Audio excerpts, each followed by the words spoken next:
నేతలు మాట్లాడుతూ ఇప్పటి వరకు చాలా భూమి కేటాయించారు, ఇకపై భూమి కేటాయించే ఆలోచన కూడా చేస్తున్నట్టున్నారు. సో దాన్ని అడ్డుకొని తీరుతామంటున్నారు. మరోవైపు స్మార్ట్ మీటర్లను రద్దు చేయాలి అని చెప్పేసి కూడా కోరుతున్నటువంటి పరిస్థితి అయితే మనకు కనిపిస్తోంది. అయితే ఒకప్పుడు రేషన్ షెడ్యూల్లో ఉన్న సంస్థ కార్మికులకు జీతాలు కూడా ఇవ్వలేనటువంటి సంస్థ ఇప్పుడు కోట్లకెలా లక్షల కోట్లకు ఏ విధంగా పడగలెత్తగలిగింది అనేదే ఇప్పుడు పెద్ద చర్చనీయాంశం. అయితే విపక్షంలో ఉన్నప్పుడు పెద్ద ఎత్తున విమర్శలు చేసినటువంటి ప్రభుత్వం ఇప్పుడు ఎందుకు పట్టించుకోవట్లేదు అన్నటువంటి ప్రశ్నలు కూడా తలెత్తుతున్నాయి. అయితే మనతో మాట్లాడేందుకు టీడీపీ మాజీ ఎమ్మెల్యే లింగారెడ్డి గారు ఫోన్ లైన్ లో అందుబాటులో ఉన్నారు, లైవ్ లో అందుబాటులో ఉన్నారు. నమస్తే అండి లింగారెడ్డి గారు.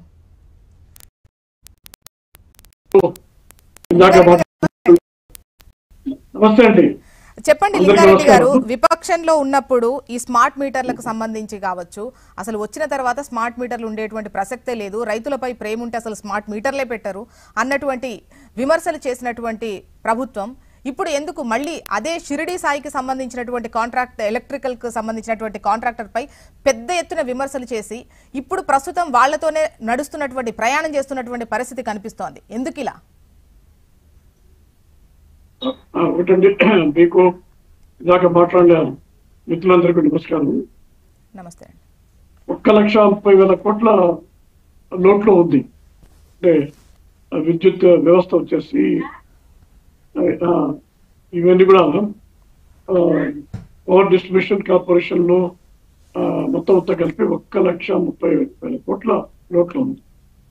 గతంలో 33,000 కోట్ల రూపాయల భారాన్ని ప్రజలపైన, అంటే అది ఇళ్లకు సంబంధించి కావచ్చు, పరిశ్రమలకు సంబంధించి కావచ్చు, వాణిజ్య సంబంధించినటువంటి కనెక్షన్ల విషయంలో 33,000 కోట్ల రూపాయల అదనపు భారాన్ని గత ప్రభుత్వము ప్రజలపైన ఇస్తుంది.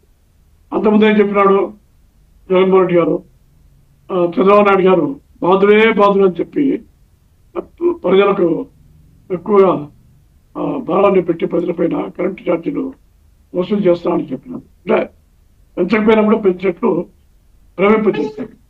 ఆయనేమో 33,000 కోట్ల రూపాయలు అదనపు భారాన్ని ఇస్తారు. ఇప్పుడు చంద్రబాబు నాయుడు గారు ఏం చెప్తున్నారు, ఎట్టి పరిస్థితుల్లో కూడా విద్యుత్ ఛార్జీలు పెంచము, ప్రజలు ఇబ్బంది పెట్టడం, వీలైతే తగ్గిస్తామని చెప్పడం జరుగుతుంది. ఇప్పుడు సిటీ సాయి విషయానికి వచ్చేప్పుడు ఏమవుతుందంటే, ఇది దాదాపు 42,000 కోట్ల రూపాయలు ఆ సంస్థకు చెల్లింపులు జరిగినాయని, తర్వాత వచ్చేసి స్మార్ట్ మీటర్లలో మిగతా రాష్ట్రాల కంటే కూడా స్మార్ట్ మీటర్లు కానీ లేకపోతే ఈ యొక్క ట్రాన్స్ఫార్మర్లు కానీ తమిళనాడు కానీ మిగతా రాష్ట్రాల కంటే చాలా ఎక్కువగా రేట్లు ఇచ్చినారని చెప్పి ఆరోపణలు ఉన్నాయి. అయితే ఇక్కడ ఏం జరుగుతూ ఉంది, ఇప్పుడు ఇదాకా మిత్రులు చెప్పినారు స్మార్ట్ మీటర్లు మీరు ఆపేస్తామన్నారు కదా, అవి ఎందుకు ఈ రోజు కూడా కొనసాగుతున్నాయని చెప్పి అడుగుతున్నాం.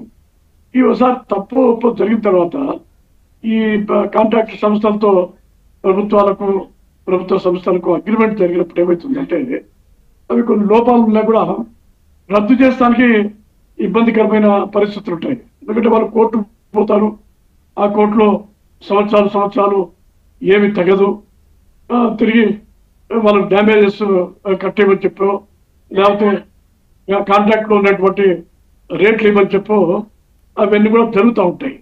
దానివల్ల ఏమవుతుందంటే జాగ్రత్తగా వ్యవహరించాల్సినటువంటి అవసరం ఉంటుంది. అది ఏ ప్రభుత్వానికైనా అది ఉండేటువంటి అంటే ప్రస్తుత ప్రభుత్వానికి కాంట్రాక్ట్ నుంచి బయటకు వచ్చేటువంటి పరిస్థితి లేక లీగల్ ఇష్యూస్ వస్తాయి కాబట్టే కంటిన్యూ అవుతుందా? నేను అది తక్షణంగా జరుగుతుంది చెప్పడం లేదు. ఏ ప్రభుత్వానికైనా ఏ కాంట్రాక్ట్ సంస్థకైనా ఎక్కడైనా ఏ రాష్ట్రంలో అయినా కూడా రావచ్చు అనేటువంటి సమస్యల గురించి చెప్తున్నా. ఇప్పుడు ఇంకోటి కూడా ఏమంటారంటే, మెగా వాళ్లకు టీడీపీ అంతకుముందు టీడీపీ ప్రభుత్వము వాళ్ళకే కాంట్రాక్ట్ ఇచ్చింది, తర్వాత జగన్మోహన్ రెడ్డి ఇచ్చినాడు, తర్వాత మళ్ళా టీడీపీ ప్రభుత్వమే ఇచ్చింది అనేటువంటిది జరుగుతుంది.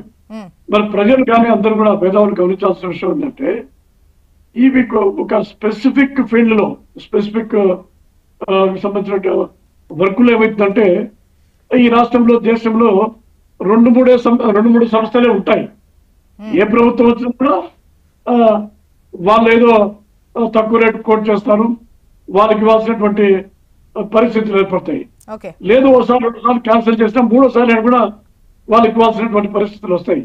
ఇక్కడ ఏమైందంటే సిటీ సాయి ఈ రాష్ట్రంలోనే కాదు దేశంలో మొత్తము దానికి ఒక విధంగా చెప్పాలి గుత్తాధిపత్యం ఉంది.